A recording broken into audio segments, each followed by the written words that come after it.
नमस्कार, अपना बिहार देख रहे हैं आप। आपके साथ मैं हूं संतोष कंगवार। बुलेटिन की शुरुआत करेंगे। बेहटा के कंचनपुर गांव में कब्रिस्तान की जमीन को लेकर ग्रामीण और प्रशासन के बीच ठन गई है। गांव के हिंदू पक्ष का आरोप है कि प्रशासन कब्रिस्तान की 15 डिसमिल जमीन के बदले 1 एकड़ 15 डिसमिल जमीन की घेराबंदी कर रहा है। विवाद बढ़ने के बाद पूरा गांव पुलिस छावनी में तब्दील हो गया है। कब्रिस्तान की जमीन को लेकर बवाल, प्रशासन पर जमीन हड़पने का आरोप, दो समुदाय के बीच तनाव, पुलिस छावनी में तब्दील हुआ गांव।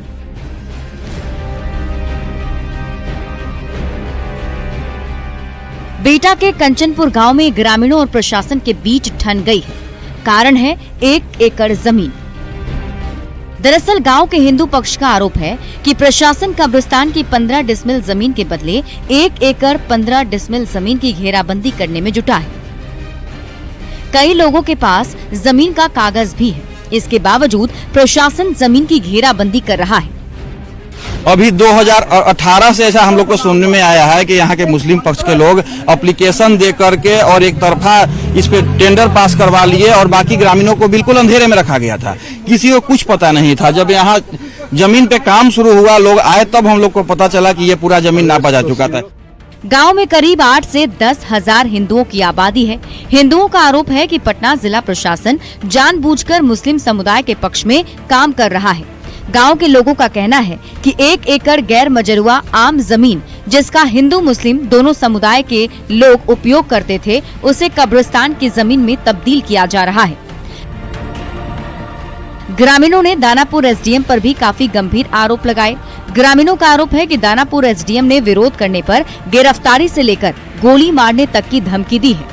ये जो 1 एकड़ 15 डिसमिल टोटल जमीन है, जिसमें से 15 डिसमिल खतिहान के नाम से दर्ज है और 1 एकड़ जमीन आम गैर मजरूआ है।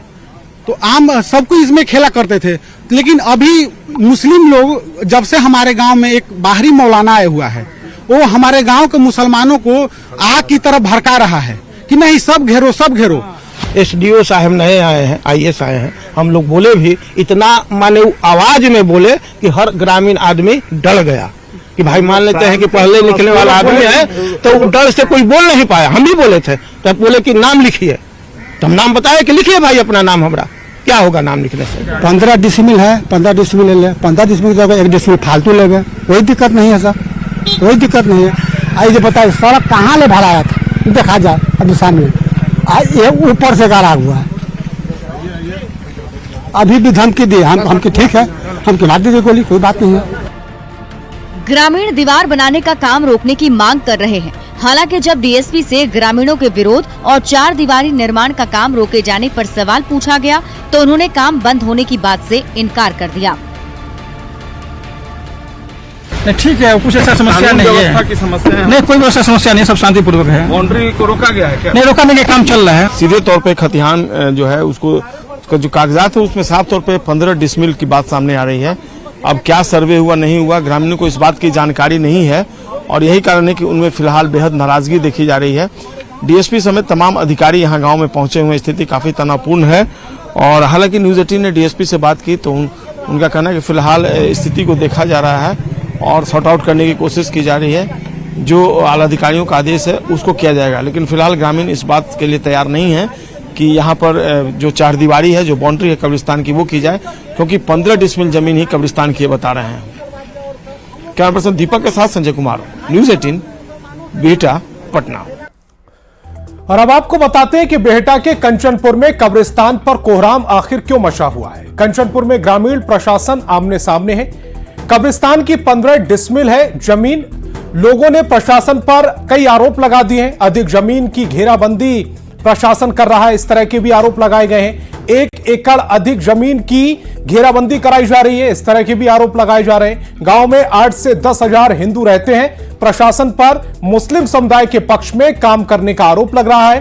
गैर मजरूआ जमीन को कब्रिस्तान बनाने का आरोप लग रहा है। दानापुर एसडीएम पर लोगों ने आरोप लगाए हैं। गिरफ्तारी, गोली मारने की धमकी का भी आरोप लगाया गया है। ये तमाम आरोप ग्रामीणों ने पुलिस प्रशासन पर लगाए हैं। और बगहा से बड़ी खबर सामने आ रही है। वाल्मीकि टाइगर रिजर्व में तेंदुए की मौत हो गई है। मौत की वजह है कि जांच की जा रही है। टीम पहुंच गई है जांच के लिए। मदनपुर जंगल में तेंदुए की मौत हुई है। वन संरक्षक डॉक्टर निशा मणि ने पुष्टि की है। तेंदुए की मौत पर वन विभाग अलर्ट हो गया है। तो बगहा से इस वक्त की बड़ी खबर आपको बता रहे हैं। वाल्मीकि टाइगर रिजर्व में तेंदुए की मौत हुई है। मौत की वजह की जांच के लिए टीम पहुंच गई है।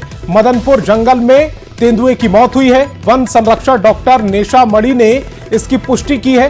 तेंदुए की मौत पर वन विभाग अलर्ट हो गया है। तो बड़ी खबर बगहा से बता रहे हैं आपको। वाल्मीकि टाइगर रिजर्व में तेंदुए की मौत हो गई है। मौत की वजहों की अब जांच कराई जा रही है। इसके लिए टीम पहुंच चुकी है। मदनपुर जंगल में तेंदुए की अचानक से मौत हुई है। वन संरक्षक डॉक्टर निशा मणि ने इसकी पुष्टि भी कर दी है। तेंदुए की मौत पर वन विभाग अलर्ट हो गया है। बगहा से इस वक्त की बड़ी खबर आपको बता रहे हैं। तेंदुए की मौत हुई है और अब उसकी जांच कराई जा रही है। बीटीआर के जंगल में तेंदुए की मौत हुई है। कैसे हुई मौत, इसको लेकर जांच कराई जा रही है और जांच टीम पहुंच चुकी है। खबर अररिया से, जहां फारबिसगंज में मरीज की मौत से नाराज परिजनों ने जमकर तोड़फोड़ की है। इस दौरान डॉक्टर से हाथापाई भी की गई। घटना फारबिसगंज के सुभाष चौक पर शकुंतला आरोग्य केंद्र नर्सिंग होम की है। लोगों का आरोप है कि बीमारी की हालत में मरीज को भर्ती कराया गया था, लेकिन इलाज में लापरवाही से उसकी मौत हो गई। बार बार कहने के बाद भी उसे रेफर नहीं किया गया था, जबकि डॉक्टर का कहना है कि मरीज बेहोशी की हालत में आया था और अल्कोहल के नशे में था। ब्रेन में असर होने से उसकी मौत हुई है। मौके पर पहुंची पुलिस ने मामले को शांत कराया और जांच शुरू हो गई है। दो तस्वीरें फिलहाल आपकी टेलीविजन स्क्रीन पर है। एक तरफ पुलिस प्रशासन से और डॉक्टरों से जो परिजन है वो भिड़े हुए नजर आ रहे हैं। पहली तस्वीर में वो जो गर्मा गर्मी हुई है अस्पताल के अंदर वो नजर आ रहा है। दूसरी तस्वीर जिसमें तोड़फोड़ की गई है और तोड़फोड़ की वो तस्वीरें इस समय हम दूसरी तस्वीर में आपको दिखा रहे हैं। आरोग्य नर्सिंग होम है फारबिसगंज में। इसी जगह में एक पेशेंट का डेथ हुआ था। परिजन का आरोप डॉक्टर के इलाज का नेग्लिजेंसी का है। पेशेंट की डेथ हुई है और आए हैं मामले में। काफी तोड़फोड़ हुई है। कांच वगैरह टूटा हुआ दिख रहा है। मामले की जांच कर रहे हैं। और खबर दरभंगा से है, जहां बीजेपी के दो विधायकों के समर्थक आपस में भिड़ गए। केवटी के विधायक मुरारी मोहन झा अपने विधानसभा के महंतो बंशीदास +2 स्कूल में स्कूल भवन का शिलान्यास करने पहुंचे थे। यहां जब उनका विरोध किया गया तो वे भड़क गए और उन्होंने अलीनगर से बीजेपी विधायक मिश्रीलाल यादव का बिना नाम लिए ही कई आरोप लगा दिए। बताया जा रहा है कि विधायक मिश्रीलाल यादव की बहुस्थानीय मुखिया हैं और शिलापट में उनका नाम नहीं था, जिससे नाराज होने से हंगामा भी शुरू हो गया था। मामला बिगड़ता देख पुलिस ने दोनों पक्षों को शांत कराया, जिसके बाद विधायक मुरारी मोहन झा किसी तरह शिलान्यास कर पाए। कि हम लोग शिलान्यास नहीं होने देंगे जब तक इस पे एकदम से मकान भी एकदम से बिल्डिंग तैयार नहीं होगा। उसके बाद तब तक उद्घाटन नहीं होने देंगे। क्षेत्रीय नेता के एकदम से नाम नहीं रहेगा इस बोर्ड पे। इस पंचायत का मुखिया का नाम होना चाहिए, उसका भी नाम होना चाहिए। उसके बाद हम लोग उसको शिलान्यास करने देंगे, नहीं तो हम लोग गिरफ्तारी देंगे, लेकिन शिलान्यास नहीं करने। कि वो सरकार गिराने के पक्ष में 5 करोड़ रुपया लेकर वो सरकार गिराने के पक्ष में थे। वैसे तथाकथित विधायक जो पूरे पंचायत को, चाहे वो जल नल हो चाहे किसी भी योजना हो, सभी को लूटने का काम किया है। और मैं इस बार जो विधानसभा अभी सत्र चलेगा उसमें प्रश्न मैं उठाऊंगा और इस पर विशेष जांच गठित करवा कर इसका जांच करवाऊंगा और जो दोषी व्यक्ति होंगे उनको सजा दिया जाएगा।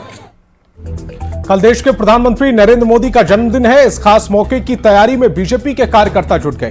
दरभंगा नगर विधायक के घर हलवाई की ओर से कई तरह की मिठाई के साथ लड्डू, बर्फी, गुलाब जामुन और बूंदिया बनाई जा रही है। प्रधानमंत्री मोदी के 74वें जन्मदिन पर खास 74 किलो के अलग अलग सामान मिलाकर लड्डू बनाए जा रहे हैं। विधायक संजय सरावगी ने कहा है कि सेवा पखवाड़ा के तहत अलग अलग कार्यक्रम किए जाएंगे। मंगलवार को मूक व बधिर बच्चों को भोजन कराया जाएगा, साथ ही रक्तदान शिविर भी कराया जाएगा। कार्यक्रम को लेकर बीजेपी कार्यकर्ता उत्साहित दिख रहे हैं। प्रधानमंत्री जी के व्यक्तित्व कृतित्व पर प्रदर्शनी लगने वाली है पूरे राज्य में।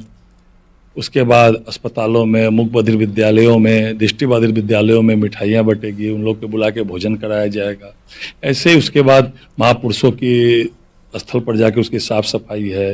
पारा ओलंपिक के जो खिलाड़ी हैं उनको सम्मान करने का लगातार ये 15 दिन का भारतीय जनता पार्टी के कार्यकर्ताओं के लिए ये पखवाड़ा बड़ा दिन होता है। कल 17 सितंबर को भगवान विश्वकर्मा का हम लोग पूजा भी मनाते हैं और विश्व के नेता यशस्वी प्रधानमंत्री आदरणीय नरेंद्र भाई मोदी जी का जन्मदिन भी है। इसको हम लोग सेवा पखवाड़ा के तहत मनाते हैं और नव भारत के विश्वकर्मा भी हम लोग उनको कहते हैं।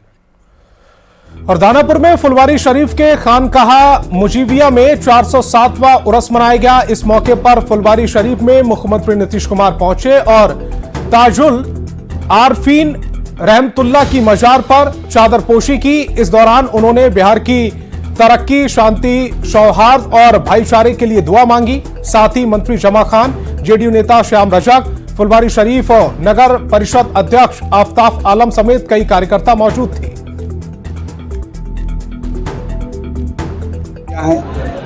यहाँ पे आकर दुआ की है कि पूरे देश प्रदेश में अमन, चैन, शांति बना रहे। मैं नीतीश कुमार जी ने आपने देखा होगा कि ये पटना में पहली बार नहीं, बराबर ये जाते हैं दरगाहों पे जाके दुआ मांगते हैं। उन्होंने आज भी दुआ कराया है, दुआ खुद मांगा है कि देश के अंदर अमन, चैन, शांति रहे।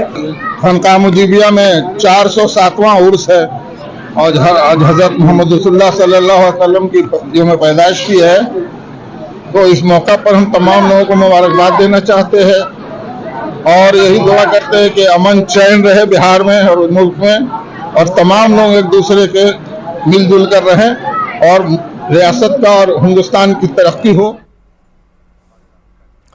और शिवसेना उद्धव गुट के नेता आदित्य ठाकरे ने कहा है कि नरेंद्र मोदी अपना तीसरा कार्यकाल पूरा नहीं कर पाएंगे। इस बयान पर केंद्रीय मंत्री जीतन राम मांझी ने पलटवार किया। मांझी ने कहा कि आदित्य ठाकरे पहले अपना भविष्य देख लें, सरकार अपना पूरा कार्यकाल पूरा करेगी।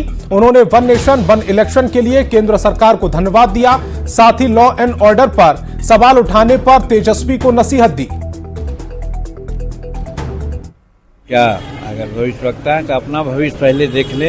एनडीए एकदम ठोक करके के हम तो पूरा टर्म पूरा करेगी और नरेंद्र मोदी जी 30 में भी प्रधानमंत्री भारत के बने। वन नेशन वन इलेक्शन की बात है एकदम यही जरूरत है, यही चीज जरूरत है और ये पहले ही होना चाहिए था, अब हो रहा है। इसके लिए धन्यवाद है भारत के। पहले अपने पिताजी का लॉ एंड ऑर्डर की स्थिति को पहले देखें या समझें, उससे तुलना करें। अभी उनको तुलना करने की कोई जरूरत नहीं है। लॉ एंड ऑर्डर ठीक है, अगर गड़बड़ होता है तो कार्रवाई होती है। और दानापुर से बड़ी खबर मिल रही है। दियारा में फिर बाढ़ का पानी घुस गया है। खतरे के निशान से ऊपर बह रही है गंगा। दियारा के कई गांव जलमग्न हो गए हैं, कई इलाकों में पानी घुस गया है। बड़ी खबर आपको बता रहे हैं दानापुर से इस वक्त की बड़ी खबर। दियारा में फिर से बाढ़ का पानी घुस गया है। खतरे के निशान के ऊपर गंगा बह रही है। दियारा के कई गांवों और इलाके जलमग्न हो गए हैं। बड़ी खबर आपको बता रहे हैं, दियारा में बाढ़ का पानी फिर परेशान कर रहा है। लोगों के घरों में घुसने लगा है बाढ़ का पानी, जिससे लोगों का जनजीवन अस्त व्यस्त हो गया है। खतरे के निशान के ऊपर गंगा बह रही है। कई घरों में, कई गांवों में, कई इलाकों में पानी घुस गया है। दानापुर से इस वक्त की बड़ी खबर।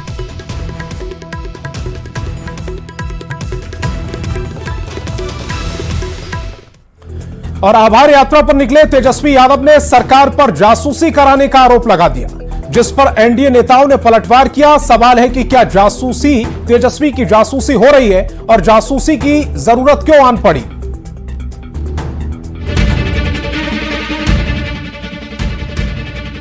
मुख्यमंत्री पूरी तरीके से जासूसी करा रहे, नजर रखी जा रही है। क्या तेजस्वी यादव की जासूसी हो रही है? आभार यात्रा पर निकले आरजेडी के नेता तेजस्वी यादव ने सोमवार को बड़ा आरोप लगाया। तेजस्वी ने कहा सीएम नीतीश कुमार उनकी जासूसी करा रहे हैं। उनकी बैठकों में सीआईडी के लोग रहते हैं। कुछ लोग जो है हिलने का नाम नहीं ले रहे थे, बाद में पता चला कि वो स्पेशल ब्रांच और सीआईडी के लोग हैं। तेजस्वी यादव की ओर से लगाए गए जासूसी के आरोप के बाद बिहार की राजनीति में बयानों की बौछार शुरू हो गई है। अब इतना नीतीश कुमार का दिन नहीं खराब हुआ है कि अब तेजस्वी यादव के लिए जासूस भेजा जाए। तो हमारे नेता ने आज तक 18 साल में उनके पिताजी की तो जासूसी कराई नहीं, जो मजबूत थे, जिनका आधार था, जिनको लोग मानते थे, उनकी तो जासूसी कराई नहीं, तो इनकी जासूसी काहे के लिए कराएंगे? हमारे नेता इस सब में विश्वास नहीं करते। एनडीए नेताओं ने एक के बाद एक तेजस्वी यादव पर बयानों के कई तीर चलाए। डिप्टी सीएम विजय सिन्हा ने तंज कसा है। विजय सिन्हा ने कहा, माता पिता के अलावा तेजस्वी की पहचान क्या है जो उनकी कोई जासूसी कराएगा? तेजस्वी यादव जी, आपके माता पिता के अलावे आपकी पहचान क्या है? तो वहीं जासूसी के आरोप पर जल संसाधन मंत्री विजय कुमार चौधरी ने तंज कसते हुए कहा कि यदि किसी की जासूसी कराई जा रही है तो उसे सतर्क रहना चाहिए। कोई अगर जासूसी कर रहा है उनको सतर्क रहना चाहिए। बिहार में अगले साल विधानसभा का चुनाव है और तेजस्वी यादव माहौल समझने और बनाने के लिए ही चुनावी यात्रा पर निकले हैं। ऐसे में इस तरह के आरोपों से माहौल तो बनता ही है, समर्थकों के बीच मैसेज भी जाता है। वैसे राजनीतिक कार्यक्रमों और संवैधानिक पदों पर बैठे हर एक नेता के सुरक्षा की जिम्मेदारी पुलिस की होती है। ऐसे में सीआईडी के अधिकारियों की मौजूदगी कोई नई बात नहीं है।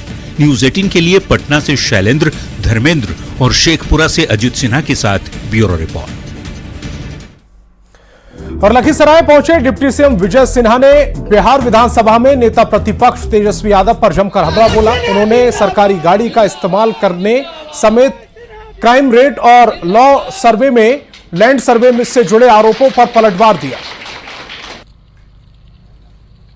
तो सरकारी का आपके पिताजी के तरह दो पूर्व मुख्यमंत्री के पुत्र तो नहीं हैं जो जनता की गाड़ी कमाई लूट कर अकुल संपत्ति जमा कर लिए और उस संपत्ति से आप चार्टर्ड विमान पर केक खाते हैं। विजय सिन्हा वो काम नहीं करता है, इसलिए ये भ्रम में नहीं रहिए। अगर जो सरकार ने सुविधा दी है तो जनता के हित में काम कर करके दिखाइए। कोई भी भ्रष्ट पदाधिकारी अगर जो लोगों को परेशान करेगा तो सिर्फ कार्रवाई नहीं होगी, जो अवैध कमाई करेंगे उसकी वसूली भी होगी।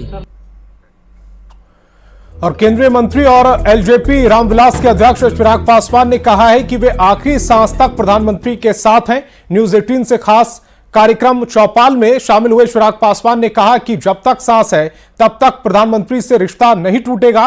उन्होंने कहा कि बिहार का चुनाव वे एनडीए के साथ मजबूती से लड़ेंगे। चिराग पासवान से जब बिहार का मुख्यमंत्री बनने पर सवाल किया गया तो उन्होंने कहा कि जब तक नीतीश कुमार हैं तब तक वे इस बारे में सोच भी नहीं सकते। वो एक ऐसा अटूट रिश्ता है कि कम से कम जब तक मेरी सांसें हैं तब तक मेरे प्रधानमंत्री से वो रिश्ता दुनिया की कोई ताकत नहीं तोड़ सकती। मैंने हमेशा इस बात को भी कहा है कि जब मैं चाहता हूं कि भाई जातीय आधार पर जनगणना होनी चाहिए, मैं सार्वजनिक करने का मैं पक्षधर नहीं हूं, बट जो सरकार नीतियां बनाती हैं एटलीस्ट ये डेटा उन सरकारों के पास होना चाहिए। ये मेरी सोच रही कि एनडीए 2020 विधानसभा के चुनाव में मजबूती से एकजुटता के साथ न सिर्फ चुनाव लड़ेगा बल्कि जीतेगा। अच्छा, क्या बीजेपी की वजह से चिराग को नीतीश के साथ रहना पड़ रहा है? यस या नो? रहना पड़ रहा है? नहीं, नो। आई मीन पढ़ नहीं रहा है, बट डेफिनेटली जब आप गठबंधन का हिस्सा बन जाते हैं ना तो जितने विषयों पर विरोधाभास होता है खुलकर बात करने का मौका मिलता है। मैं मेरे मुख्यमंत्री के साथ कभी उस स्पेस में इससे पहले रहा भी नहीं और मैंने हमेशा कहा कि व्यक्तिगत विरोध तो मेरा कभी था भी नहीं ना उनसे। नीतियों को लेकर मुझे उनसे शिकायतें जरूर थी, जो मुझे लगता है कि इस प्लेटफॉर्म ने मुझे मौका दिया क्लियर आउट करने का। तो अपना बिहार में वक्त एक छोटे से ब्रेक का।